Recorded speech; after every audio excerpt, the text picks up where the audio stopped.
Hey, you're about to get what I call the scenario swipe. So it's 40 something plus scenarios of things that you might encounter in your business that I encountered in mine getting to $100,000 a month, which is what if a client doesn't respond? What if a lead is ghosting you? How do you get somebody who's like kind of iffy into actually turning into a sale? And just a bunch of scenarios that you had to pay $20,000 a year to join my mastermind to get. Today it's free on YouTube. I hope that helps. See ya. You're always going to be having conversations. Small optimizations in how you talk can make a big difference. In the little words you say, like a comma or a word can make a big difference. For example, there's a big difference between saying, "Hey, I'm just following up, just bumping this up in your inbox," and saying, "Hey, we close tomorrow. Are you in or should I close your file?" Using the right framing in specific scenarios can help you retain, get, and upsell clients better. So the scenario swipe is a collection of the 54 scenarios in which I typically default to the same useful responses. Again, I trust that you'll use your own judgment as in which ones apply to your case or not. So our schedule today is first, I'll go over the top 10, the ones that I found, that I just used the most. And then we're going to go by categories. First, how do you upsell someone? How do you retain someone? How do you serve someone? And how do you turn someone into a client? So there's a lot. That's why I sent the invite early. So if you got what you needed at this workshop, then well, you can leave if you'd like. But if you'd like to stay and work on your stuff, then I will stay here for 90 minutes. This will take me maybe like 45 to 60. Let us begin. So the top 10 scenarios that I find myself in, the most relevant one is a conversation starts and somebody asks a question. How do we turn a normal conversation into a sales conversation? And this is usually where I used to struggle with this because I used to be too nice and not make the offer. But I made the distinction that nice is not the same as kind. I'm kind, but I'm not nice. So I'm very quick to say, hey, here's how I can help. Take it or leave it. So we're not going to solve their problems. When somebody asks you a question, don't start solving their problems unless they're a client, because you risk getting sidetracked. We lack context on their problem and they lack context on the solution. So it might get long. You solve problem A and then you get A squared. You solve that, you get A cubed and so on. To avoid that, position the offer you're planning to make as the solution. Don't solve the problem, but position the offer you're planning to make as a solution. The easiest way to frame this is with an example. So here's two. One time I posted this. I emailed this. Reply with your offer and I'll show you where to start with yours, like how we can make your offer clearer. Somebody replied, I dig the way you think, and I'd love to hear your thoughts in this offer. He sent the link. So usually I would be like, fix this, fix that. But because I'm not in the business of solving problems if they're not clients, I'm in the business of positioning my solution so they will become a client. I said, the numbers are impressive. I wouldn't add anything, but I would remove a lot. The offer is clearly compelling and you can do many things, but you profit more when you make the message about the one piece of information that the prospect wants you to convey. I'll do this for you in Cash Creators along with a plan if you'd like to see the details. Let me know. Out of all the avenues this could go, I just channeled it to the offer. And he said, thanks for taking a look. I'd be interested in seeing the details for sure.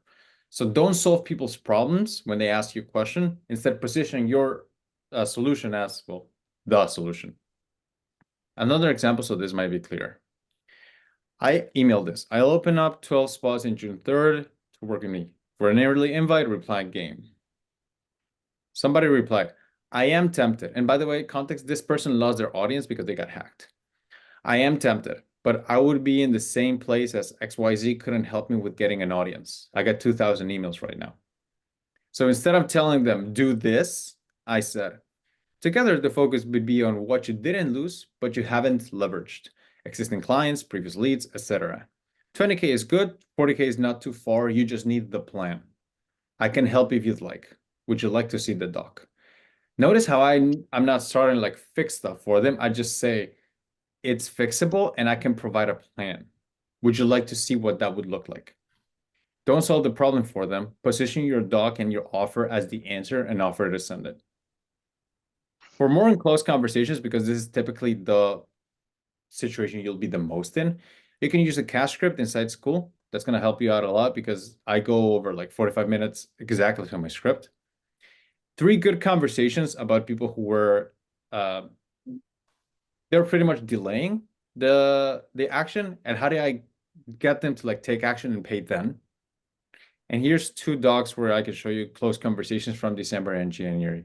Sales by chat is more art than science, so it does require a lot of feel more than fact. But here's some close conversations. This is the longest scenario we'll cover today, but just so you know, the TLDR is don't solve problem for people who ask you questions, position your doc as the answer and offer to send it. Here's number 2 out of the top 10. Now, this is going to get much faster from now. So if somebody asks you for your invitation or your doc, I've found that giving people a reason to move now typically makes them more likely to do so, even if the reason is not that obvious. So for example, if somebody asks for the invite, I'll say, here, link. Have a read and let me know if you're in or if you have any questions, because reason why. Reason why could be because we close on Monday, because there's 2 spots left, or because I'd like to get moving fast on this, or because I'm going to the gym. It doesn't really matter. But if you provide a reason for people to move now, they typically do. Option 2, and this is when I say like use your own discernment if you want to do this. I am willing to do this. So I start kicking people out of my list if they ghost. So I say, hey, good to connect. Here's how things work in this newsletter. I've included your invitation below, and one of 3 things may happen. You're not in that case, that's okay. 2, I don't hear from you by this date. In that case, I'll assume I won't hear back from you again, and I'll remove you from my list, so neither of us keep open loops. 3, you're in or if you have any questions. Let me know, and I'm glad to clarify or talk next steps. Your invite link. And this got some people moving. You got people to be like, hey, like, I'm in, right? Because as cash creators, we're not nice, but we're kind. And we move people towards a decision or it's next. We don't do maybes. 3, prospect is ghosting. This is a common one. So this is why I recommend you always have a date in which you close your program or in which you're going to take something down. For me, every customer offer, aka a one-time offer, should have urgency, like you take it down by a certain date. And every client offer should have both urgency and scarcity. You have a limited number of spots. So follow up with the truth. You will close. Either you're full or the expiration date arrives. So for me, in case you wanted to know, every time I send an email, 0.8 of people reply to it.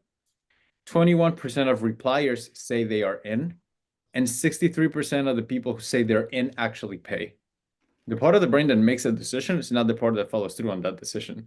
Like 63% of people who said, yes, I will pay, did not pay.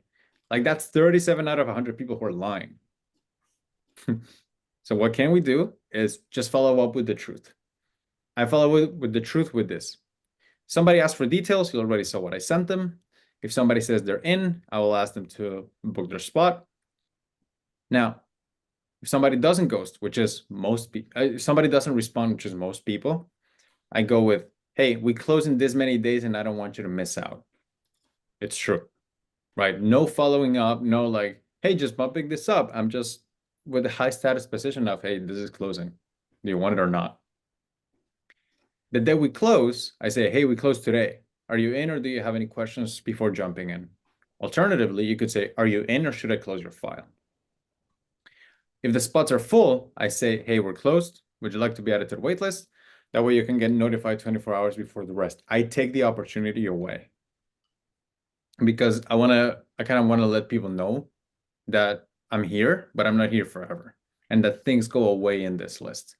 And it's a good practice for you to have that as well so that people will move because they're too used to like being the price. They're not the price. You are the price. They're the ones with the problem. You're the one with the solution. So let's reflect that in our sales. And when somebody goes, I say, hey, I'm closing your file because I didn't hear back from you. This is what I mean by I don't do maybes. And closing your file just means I'm not going to follow up anymore. But it sends a message. And that message usually gets people moving the second or the third time around. Okay, next, client upsell. So, you have your offer show and you got people in the community level. How do you upsell them so they'll have DM access to you, right? This is typically double my rates. So how do you get it? 3 principles to understand here is clients don't fall in love with us, they fall out of love with us. There's a really cool quote by Don Draper from Mad Men, is the day you sign a client is the day you start losing them. I have found that to be true. So do it fast, do it early. An excuse why to take an offer goes a long way as well. Sorry, it's my alarm. An excuse why to take an offer goes a long way. Seasonality is a good one. For example, in the beginning of the month, I might say, hey, I'm opening up one-on-one November access, December access, Easter access, autumn access, 2025 access. Just having an excuse of the season can make it good. If you don't like really think too much about that, just do it every month. And maybe they don't know it's an option. I believe that if I said it, but my clients didn't hear it, then I didn't say it. So I will repeat it again so that I say it. So the best way that I've found to get people to access upsell to DM is right after somebody had their one-on-one with you, like the initial onboarding call, send them this. Good chat. Here's a recording. And you send the recording. By the way, would you like DM access? This way we implement the plan fast for X a week on top of your current fee. You're free to downgrade when set up or whenever you like. This has worked beautifully for me, and it's just an easy one because people are in the momentum and you might as well strike while the iron's hot. And every month or every season, depending what's relevant to you, post it in your community. This is an example of an email I sent back in, I think, the beginning of October. I'm opening up autumn one-on-one coaching. Hey, autumn's here, right? Our goal is hitting the 1 million in profit mark. I got 2 spots for this October. Reply and I'll get you the details. You save $250 a week if you're inside Cash Creators. So you can just send this every month. It's good practice to kind of have it as an SOP, if you will, to be done every month and to be done every time you have a one-on-one with a client. These 2 touch points I have found to be sufficient to get people to upsell.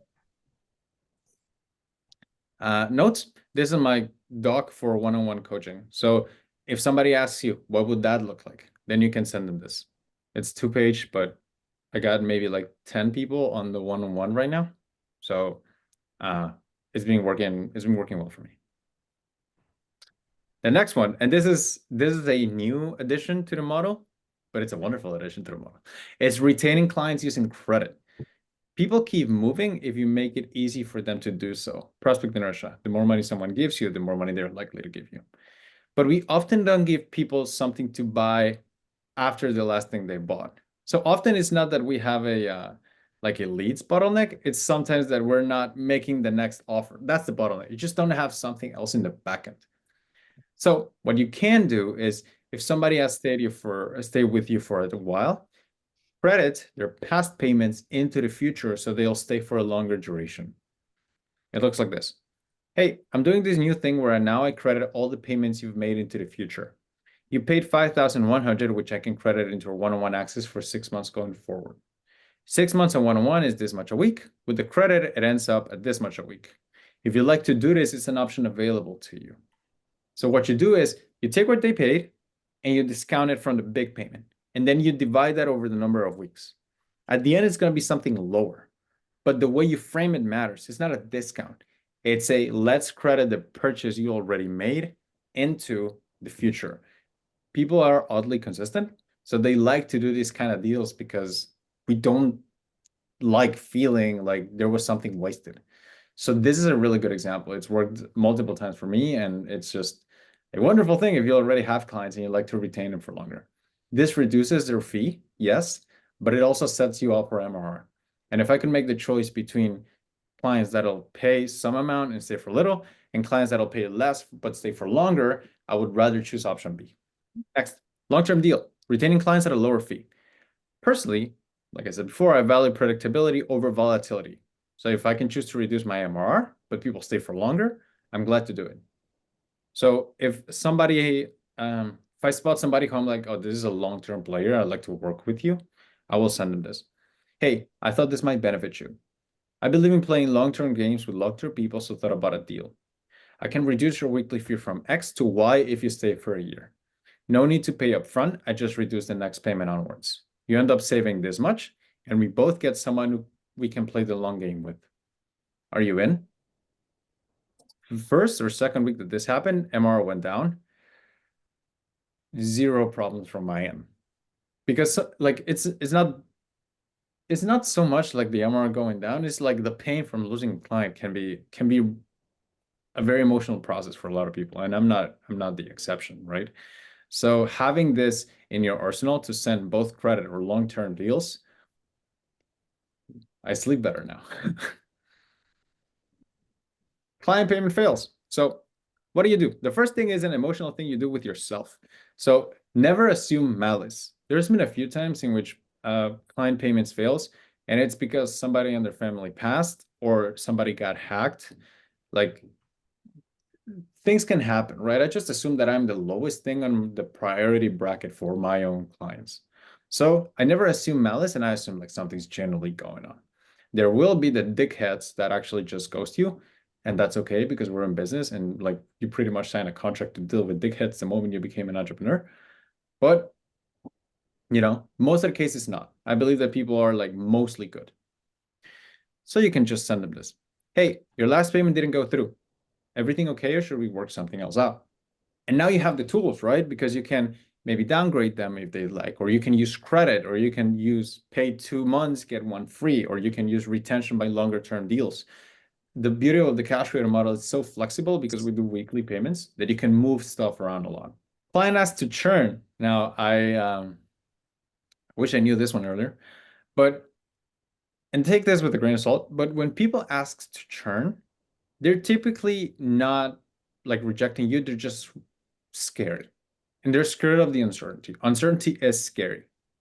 So people will typically have a fight or flight responses, and you'll see a very ugly side of people recently. Like somebody asked to churn yesterday. I'm like, dude, like we committed for 16 weeks, you and I. And then he just pretended he didn't see it. He's like, this is not clear, the sentence is not here, the word's not here. And I'm like, you know what? I'm not gonna fight you on this. Goodbye. But typically it's because people are scared or uncertain. In this case, take the assertive approach and give them certainty plus one good next step. Don't ask them to stay, ask them to take one next step. Here's an example. Somebody asked me, hey, is it okay if I downgrade my plan to $100 a month for now? I'm a bit hard up financially right now. I don't have $100 a month plan, so I don't know what he was talking about. However, I did say, because this person has mentioned that he hasn't been as active, I said, respectfully, this shouldn't be a surprise to you. You're doing a lot of the right things, but you're also moving too slow, like you mentioned the other day. Downgrading won't serve you because what you need now is more money, not saving money. Come to the call on Monday and let's dig in and craft a plan. You take the assertive approach. This person then came to the call, we crafted a plan, and then he signed up a deal because I sent him the long-term deal for a year. It turned out it would be $0 into $13,000. Right? Just because you took the assertive approach and you realize that sometimes the best thing you can do for somebody is not solve the problem, but change how they feel about the problem. 2, somebody said, hey, I like to leave, right? And I'm like, why? Because my audience is full of fish and I really need to start from scratch. That doesn't sound like a good idea to me because the game is in finding the whales, right? So I said, if I may, starting from scratch is unnecessary for you. I've got folks who make more than me who don't meet my quote unquote ideal client, but they are still in my audience. The issue is that they're hidden. It's much easier to find them and to build from there than to start from scratch. I think this benefits you more. Why don't you come to Monday's call and I'll show you how. I got a few templates and offers you can send to your list the same day to find these whales. We craft a plan and take it from there. Cool? Person said cool, and then we sign a deal for $10,400 a year. Like this thing works, right? That like don't take these things emotionally because if you take it emotionally, it's gonna blind you. You gotta like as cringe and like as generic as it sounds, you gotta have empathy and think, okay, they're scared. How can I provide a safe option? Be the safe option because that's what they're really asking for you. They're not rejecting you. They just kind of need some guidance. And if you have good intentions, you can offer it in this person's state. Notes, sometimes closer treatment may be required, and that is okay. This person said, I will make the next weekly payment tomorrow, and I'll need to end my membership. Let me know if there's anything I need to do. What happened? everything. I'm in survival mode right now, which I hate to admit. And I said, I respect for admitting it because, it's not easy to admit it. So I said, why don't we do this? Why don't we do a pseudo DM pass for this week? No additional charge. Text me the problems and I can help you find a way around them. Then come to the Monday's call and we can come up with something. You're a great client and I'd love to help you with the plan. He's like, okay, let's do it. What time's the Monday call? And this person stayed for another $13,000, no, $10,400 a year deal. Again, like empathy, right? Like, don't take it emotionally. Like, it's not a rejection of you. It's just a call for help, right? See it for what it is. And additionally, something I've done, if you feel like there's clients that are just not doing well and they're not communicating the problem properly to you, so you can help them. I've opened up voice notes. I fucking hate voice notes. Like, I do not listen to voice notes. But over the years, I've changed a little bit. I've matured. So what I say is, tell you what, I don't do voice notes, but why don't you send me one and talk to me about the problem so I can catch the nuance and help you better. So that's how I help them, right? Because usually they vent, and it's not the venting that helps, is that I can understand, like, depending on the tone, and you can as well. Oh, this is the real problem. It's not that problem, it's this problem.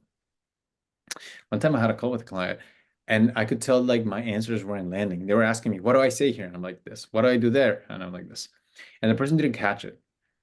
So I took a step back, and I don't know what was in the water that day, but I'm like, hey, like, respectfully, and forgive me if I'm overstepping, but do you kind of just want me to tell you that everything's going to be okay? And the client's like, oh my God, yes, please, just tell me it's going to be okay. I'm like, it's got to be okay. And they're like, okay, went on to have a great relationship after. Sometimes the best thing you can do for someone is change how they feel about the problem, not solve it. Prospect wants to start later. The typical, I don't have time frame, I don't have the bandwidth, can we start later? Put me on the wait list, and then when that time comes, put me on the wait list again. What do you do? So people do this, and this happens to you because there is no consequence to waiting. Show that the current price or bonus is going away. But not just that, get them to commit to just one small payment. Hopefully you kind of see the pattern here. I'm very big on don't ask a lot from people, just have to take one next step, because I know that if you get the ball rolling, they will keep rolling. This is also why I schedule my price raises. So I'm going to show you this on the next workshop, which is going to be the protagonist workshop in December. But if you schedule your price raises, as in like every quarter, or 25, 50, and 75% of your goal, it allows you to, like, play a lot with consequences. And people do not like having things taken away, especially low prices. So they move. Here's an example. Thanks, man. I've been tossing and turning about whether I can take that on, but I don't have the focus. Once I'm settled, I'm doing the next intake. He's not. So I'm like, okay, I appreciate the honesty. Listen, the next intake is going to be at 400 a week. But since you're busy with real world stuff, I'm glad to save a spot for you at the current lower rate. It's one payment of 350. We don't get started until you want to get started, and that way you get to keep that price. Shall we? It's high status, it's true, and it's one small step. I don't ask a lot from people. He's like, yeah, I'd appreciate that. Might be a few months though while I get set up and settled, because I really want to go all in and give this everything I got. Is that all good? I thought he was wishy-washy, so I said, are you sure? Price is going to be $2,700 a year higher than if you save the spot now. Weekly payments don't get started until you get started, so don't have any pressure. So you don't have any added pressure, but you still save. And then he said, oh, okay, yeah, let's do it. So see, small steps. What do I do and how do I collect the payment when that happens? I send them this doc. So it's the same Google Doc that I already have, except for the last few bits. I don't ask people to pay for weekly. I ask people to reserve a spot. So it's just a one-time payment, right? And people are oddly consistent. So when they save a spot, it's like, okay, I'm already in motion, and they typically keep going. I used to previously only have, when people asked to be added to the waitlist, I just added them. I don't do that anymore. I ask them to save a spot, because the only truth in my world is not words, it's transactions. I don't treat everybody as innocent until proven guilty. I treat everybody as guilty until proven innocent. Why? Because that's just the way I do business. And I think this is the last one of the top 10. Yeah, prospect is asking unnecessary questions. So sometimes prospects just want you to take the assertive approach and lead. And I'm going to prove that to you with what I call the biggest and most important strategy in business called the should be fine strategy. So the should be fine strategy proves that sometimes people will ask you questions that they don't really want the answer to. Let me show you. So how this works is if somebody asks us an unnecessary question, if you respond to that question with more details, you're going to get them sidetracked.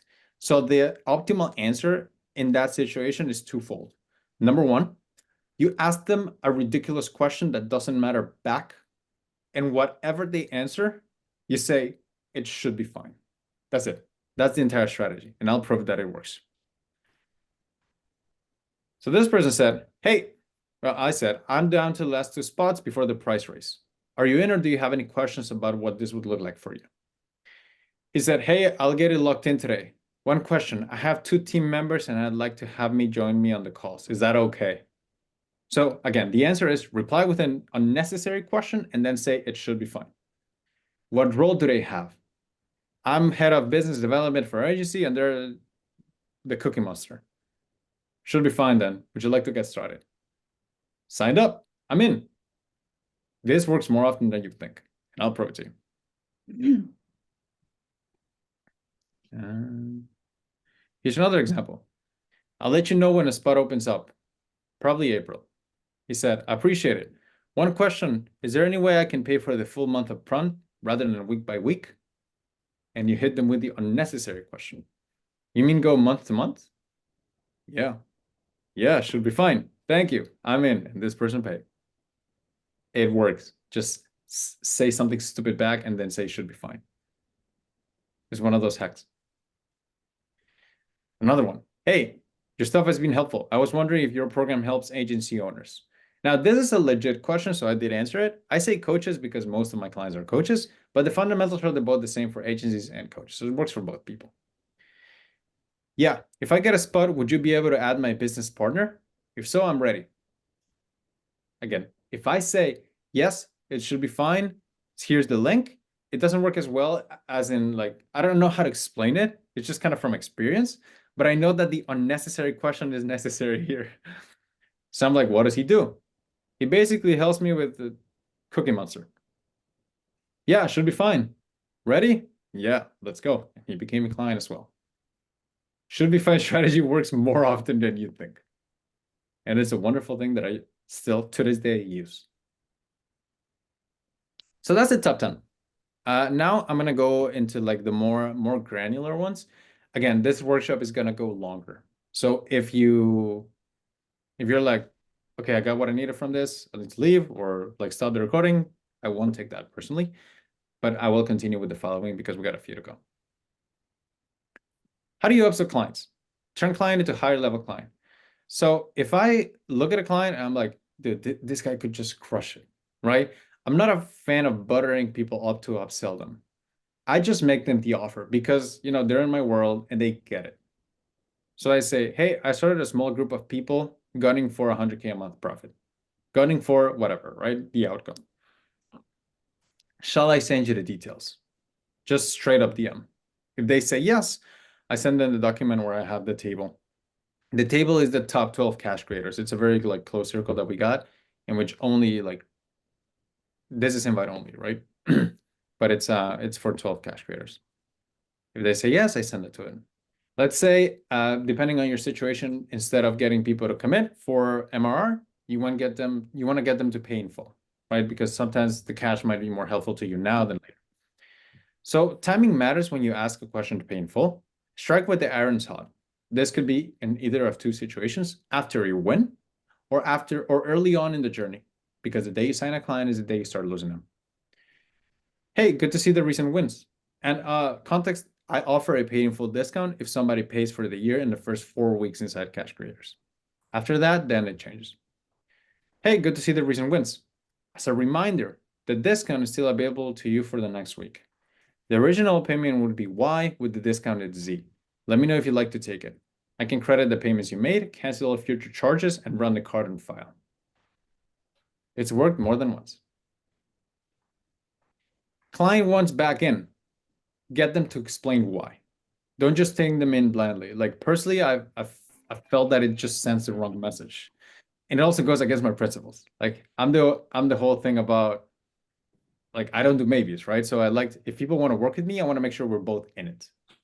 So if somebody asks me, hey, can I get back in? I'm like, good to hear from you again. What changed? And then they'll typically sell themselves to you. It's a better timing, it's this, it's that, whatever, right? And then okay, we can work together. Retaining clients, and this is serving them. So let's say the initial agreement of a client is coming to an end. How do you keep them?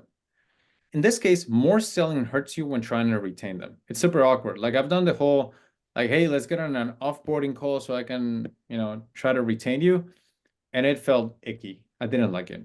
A message where you give them the option to renew is faster. And in my experience, it works more often.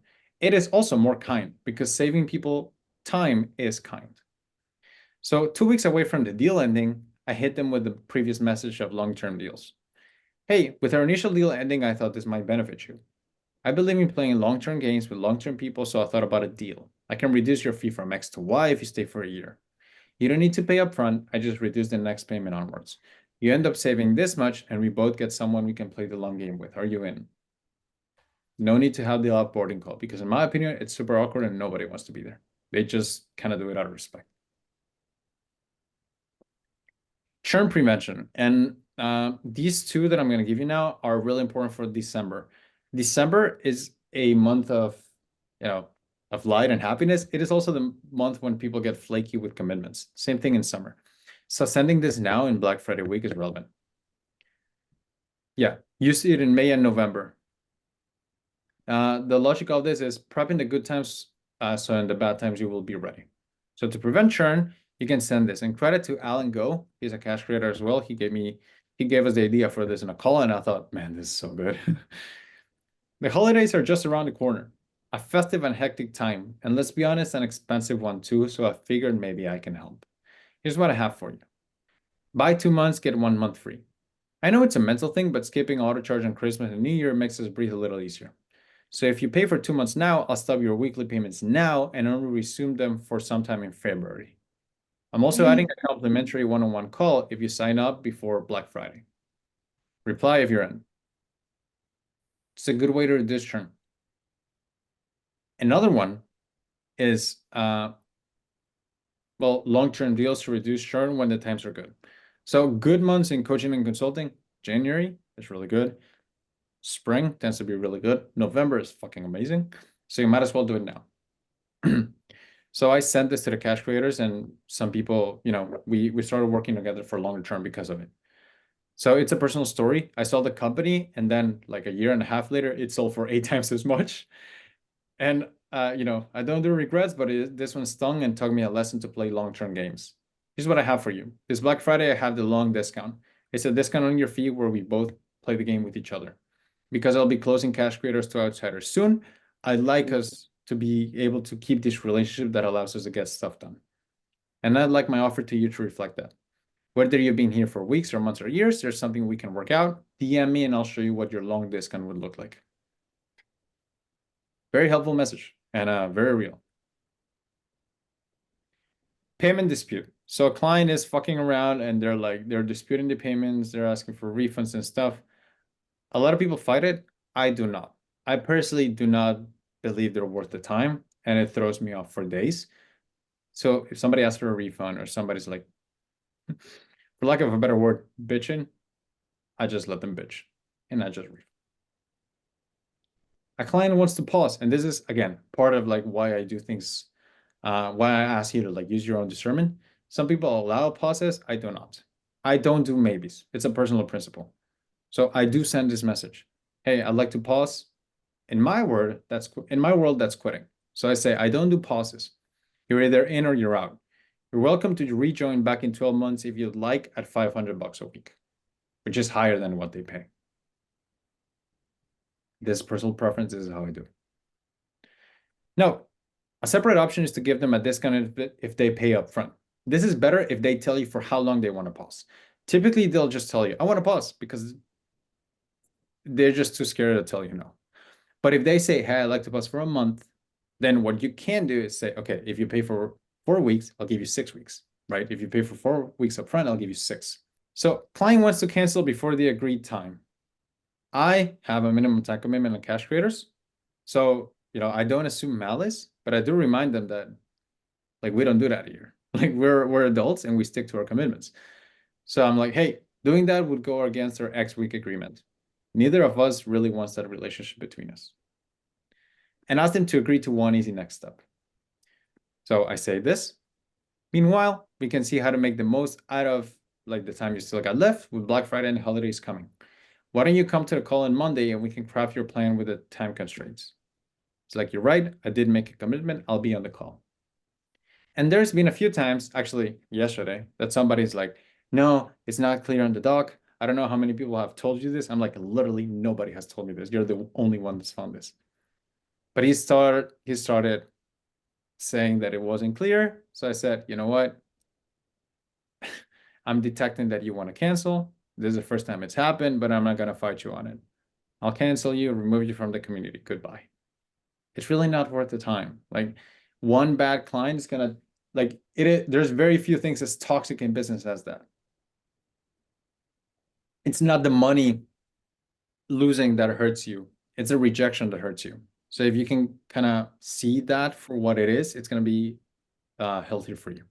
These messages are a little bit of why when I crafted this workshop, I thought, gee, like I'm giving the things away. But hopefully it'll be helpful to you because these scenarios are real and they do happen.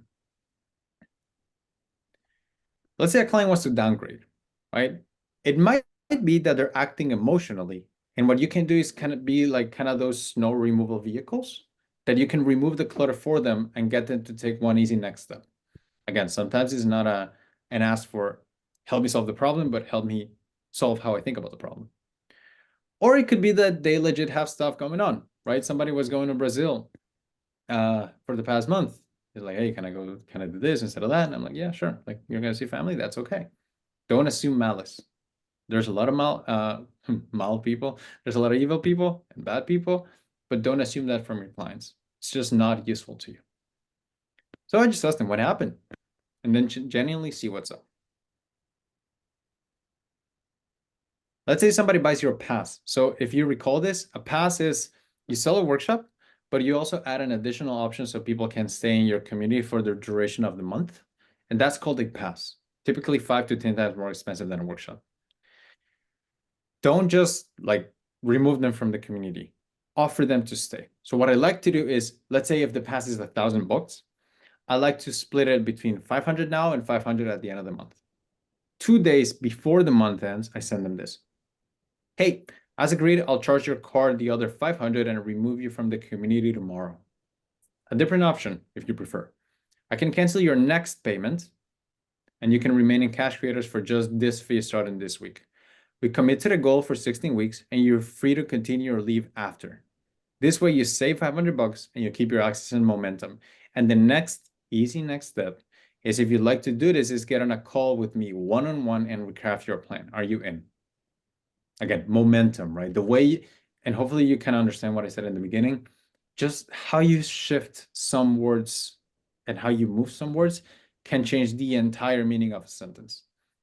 Like, let's say you lose $5,000 in the casino and you go to your girlfriend and you're like, hey, honey, like, I lost $5,000.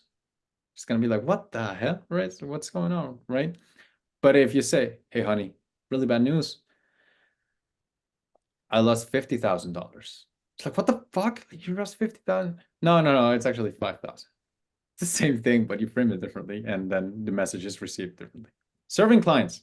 So if a client is inactive, I used to trip about this. I do not anymore because I realized that I'm a consultant. I'm not a babysitter. If someone's inactive because they're doing the work, then I'm not going to interrupt. AKA, I let them cook. If I do have a hint, however, that they are unclear on what to do, then I will reach out. You can see it on their content or socials if something's off. So a simple message is, hey, how's it tracking? And you can start a conversation. Let's say you're switching from one-on-one coaching to group and you don't have much material on the school or whatnot. Understand that clients buy the guru, not the guru stuff. WD-40ing, aka lubing your lack of assistance with an abundance of you gets the job done.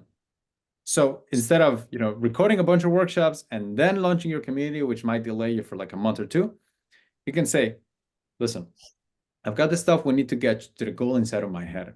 It's just not in the portal, which is why I'm building it as I go. So while that's ready in the next 6 weeks, you can get DM access and book calls with me to make sure you're always clear. Cool? They love that. Because they don't buy your stuff, they buy you. You are the offer. Let's say a client is crossing boundaries and just asking too many questions, or maybe they're just not thinking for themselves. I have found that it can be scary to hold your ground, but people do respect it. And it ends up in a much better professional relationship. So I say, in the nicest way possible, this is a Googleable question. Or respectfully, you can solve this one on your own. And they respect that. Like, they honestly do respect that because, like, I don't know, they just do. There's been an occasion in which clients have texted me, and I'm quoting, I'm not being a bad person, I'm just quoting. They say, you're right, I'm done being a bitch.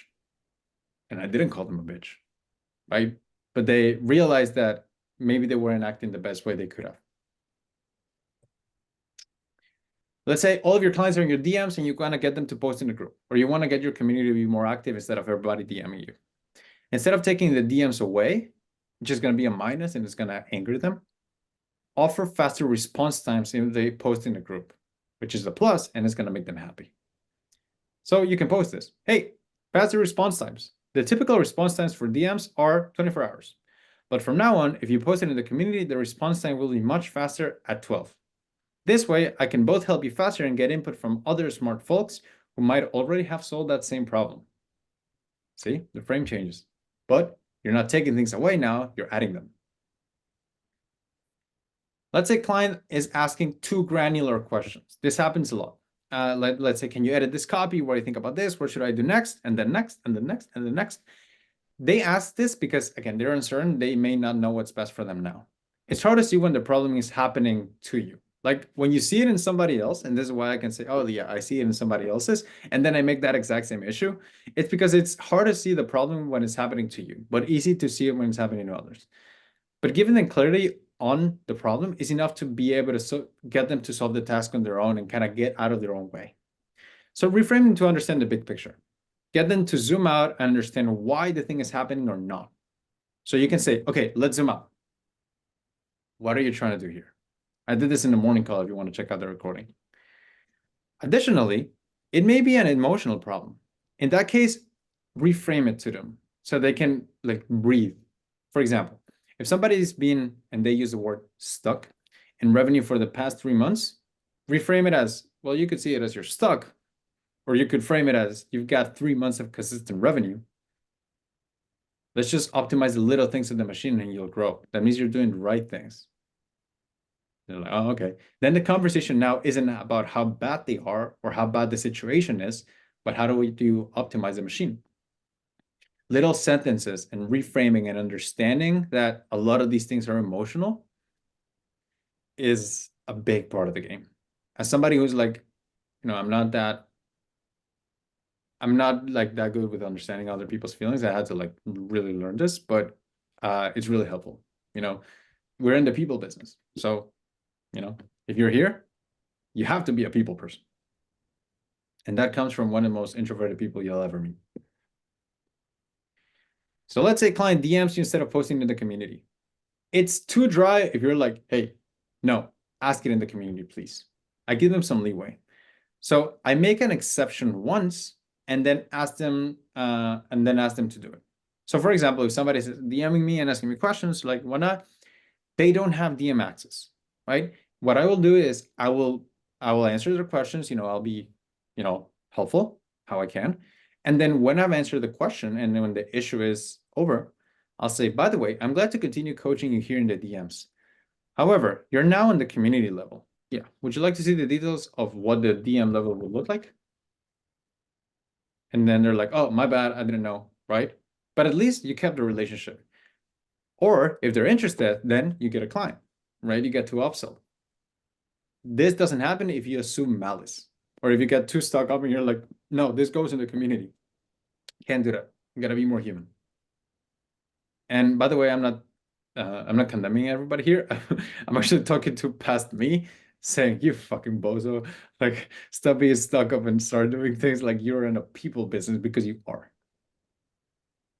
So if somebody asks about referrals, I reduce their fee $50 per week for every week that their refer stays.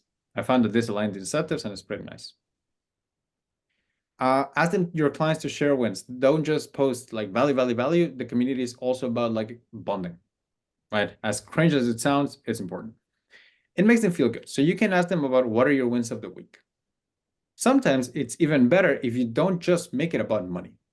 It could be non-financial, personal, relationships, confidence, or what are your consistency wins? What commitments did you keep to yourself this week? What are you proud that you've done consistently this week? Right? It's a good thing. It's a lighthearted thing that can go a long way. Alternatively, it's also good for you to ask about struggles. Asking people about their struggles helps you find those who are drowning, because like it's embarrassing if you're not doing well to be posting about, hey guys, I'm not doing well, and everybody's doing well, or at least it seems like it. Just like open up the scenario so they can help. So you can ask, what are you struggling with? Let the cash creators help you. I posted this and some people reached out that I haven't heard from in weeks or months. And we crafted a plan, and it was something helpful for the community, right? It's not always about the wins. Sometimes it's about just, you have to fix the machine, and that's okay. A client is hogging the call, right? You booked the call for 30 minutes and they're a minute 76. So what do? You frame the call early. So in the beginning, you say, okay, good to see you. We got 30 minutes. Let's make some magic. How can I help? It frames it in the beginning, get stuff done right. A client's taking up too much time in the group call, right? It's not often that they're hogging the call. Don't assume malice. They're just too caught up in the small details, and that can be overwhelming, right? So you can help them zoom out. One or two questions are fine, but if they keep piling up, it's a good practice. Like if somebody asks you a question one-on-one and it's like very granular, I guess, unless it's way too granular, relate it to everybody. So if somebody asks you, what do you think about this headline? You might like edit it and say, by the way, this is relevant. If your headlines look like this, you might benefit from thinking about it this way, right? This might be relevant for everybody here. And that way, everybody's centered around that topic. And it's just not like everybody takes their turn, but it's like a conversation in which everybody gets to be a part of. If they keep asking, then zoom them out. Again, okay, let's zoom out. What are you trying to get here? Explain what the problem is happening to them so they get relief, right? And they actually get to fix the problem. And then if they keep going at it, then you can say, okay, you know what? So out of respect to other people, why don't you message me privately and we can work out how I can help. And you can deal with it privately, and maybe you can upsell them to DMs. Usually if somebody gets to this point, they're probably not the best client, but it might be that they are just a good client to upsell. Again, I'll leave this up to you. Somebody's not a good fit. I'm very direct, and I say, hey, I just refunded and remove you from the community because it's just not a good fit. Or hey, I just cancel your next weekly payment because this is not going to work out. I feel much lighter after this happens. And the last few are, how do you turn a prospect into customer or client? So this is it. I talked about how do you serve clients and upsell and retain them. Now let's talk about somebody who's not a client. How do you get them to buy? This is the fun part. So a good practice, if you wanted to DM your audience, you can send this. This is really good. So, hey, name, I appreciate the follow, like, or comment. Typically, people follow him because of A, B, or C. Are you doing any of this? I may have stuff that can be helpful. This was good. Another one is that this or that. So let's say you help, you're a fitness coach. You can say, hey, appreciate you for reaching out. Did you follow because you're looking to lose fat or build muscle? Or you can say, hey, are you a coach or do you just enjoy the content? These are good messages, easy messages that get people choosing from a range of options, and they start conversations because conversions happen in conversations. Let's say your prospect got your auto DM, or if you're from the Facebook world, you call it a two-step. It's the things where you are like and comment, and I'll send you resource. So you're like, here, link. What are you working on? I might have some other stuff that can be helpful. If a prospect keeps asking for info but doesn't pay, it's a typical guy that's like, hey, I'm interested. And they don't buy. And then next month, I'm interested. And they don't buy. And this repeats 7 times. This happens because they're too used to being the price, and you keep treating them like the price, and you shouldn't. Flip the script to make them sell themselves to you. Hey, last time I sent you the details, I didn't hear back from you. What changed? And if they don't respond, then you save some time. If they do respond, then they typically sell themselves to you, and it's an easier sale because they convince themselves. A prospect goes, we don't do maybes, it's either yes or next. Often that makes them take you seriously for when you open the opportunity again, because they just might know that you're a cash creator and you don't take maybes for an answer. Hey, I'm closing your file because I didn't hear back from you. A prospect is broke. Don't waste your energy on broke people. You can take that to the grave, but don't offend them either.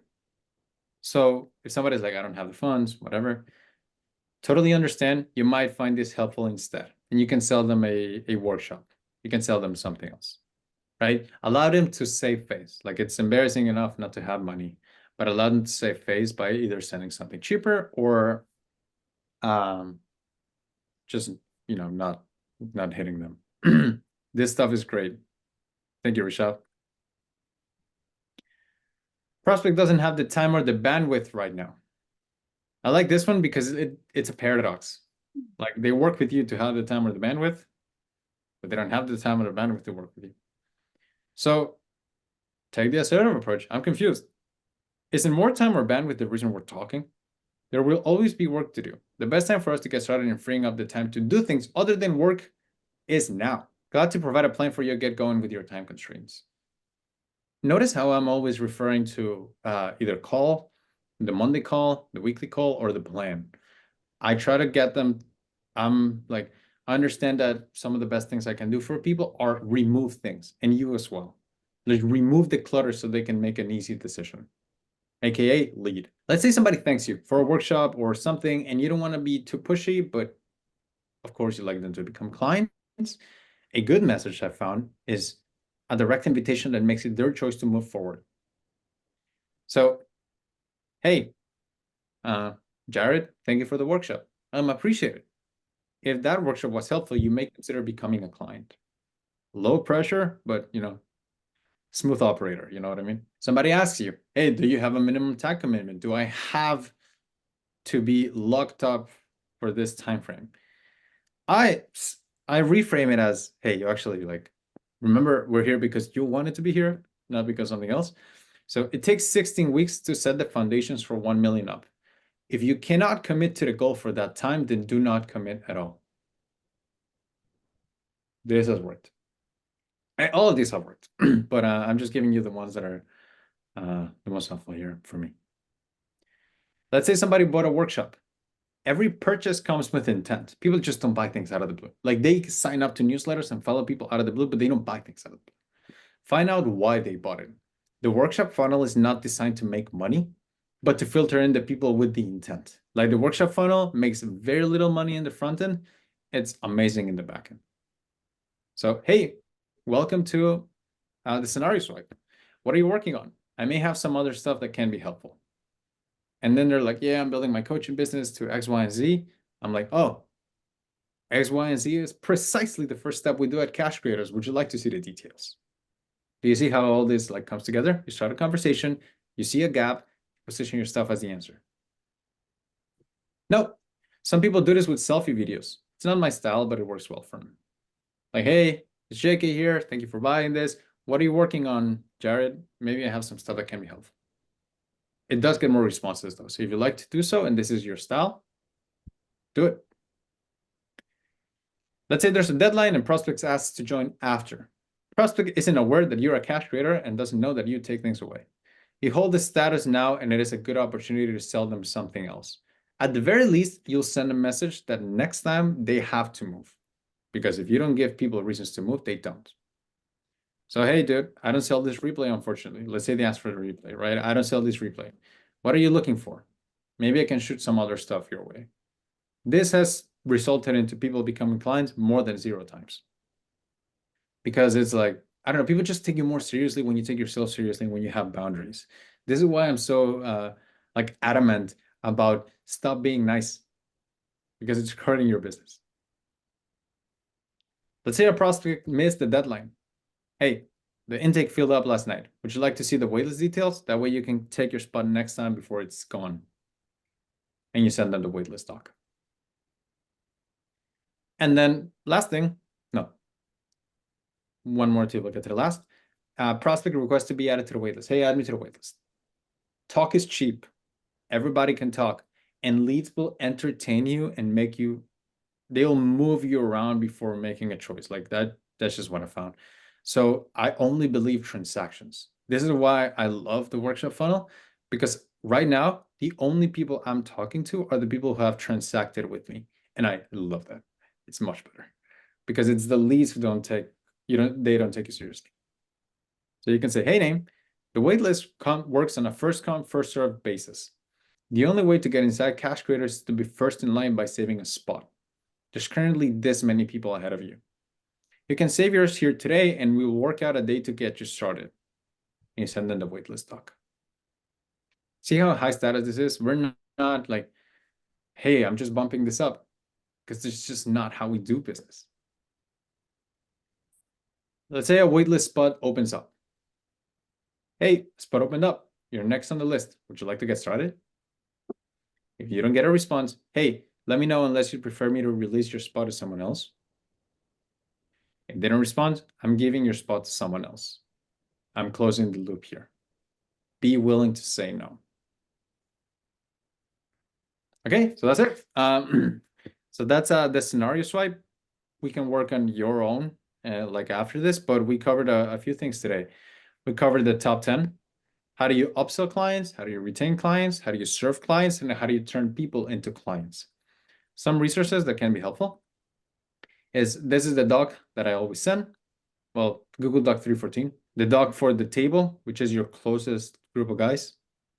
The waitlist, which is pretty much the same thing, but I just ask for a one-time payment. And one-on-one coaching with me. Like, so you can swipe the file if people wanted to upsell to DMs. If you want to see the script I use, like this is why I included this first. You're always going to be having conversations, so there's an art to it. I go really deep into my script here. For specific scenarios, you can put it in the community or ask me in the office hours, and we could just, work at it like that.